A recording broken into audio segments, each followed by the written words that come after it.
Hello সবাই সবাই কেমন আছো? আশা করি ভালো আছো। জামাই ষষ্ঠীর দিনের এই ভিডিওটা আমি পোস্ট করা হয়নি, এডিট করার সময় পাইনি। তো 3 জামাই আসে, বড় জামাইবাবু আসেনি, এটা মেজো জামাই আর ছোটো জামাই পাশে আছে।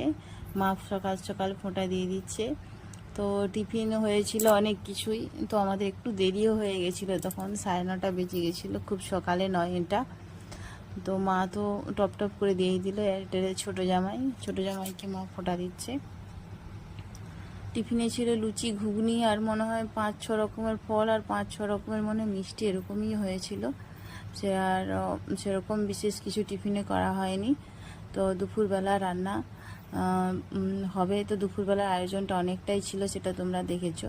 কাকিমা এপাশে দুপুরবেলা রান্নার আয়োজন করছে, প্রায় অনেকটা এগিয়ে গিয়েছিলো, মাংসটা হওয়ার বাকি ছিল। এই যে মাংস টাংস সব উনুনে রান্না হয়েছে, আর টিফিনটা গ্যাসেই হয়েছে, আমাদের উনুনে বেশি রান্না হয়। তারপর কাকিমা এসে 2 জামাইকে একটু মিষ্টি মুখ করে দিল আর কি। তো বড় জামাইবাবু আসেনি, আর মেজো আর ছোটোকে এসেছে, খাইয়েছে। তো সকালবেলাটার এটাই ছিল মেনু, দুপুরবেলা আরও আছে। তো কারা কেমন সকালবেলা ষষ্ঠীটা কাটিয়েছো অবশ্যই জানিও, কমেন্টেও জানিও বা পোস্ট করো। আমি অবশ্য পোস্ট করেছি দুপুরবেলার খাবারের পোস্ট। এটা সকালবেলা টিফিনে জামাই ষষ্ঠীর ফোঁটা হয়ে গেছিলো আমার।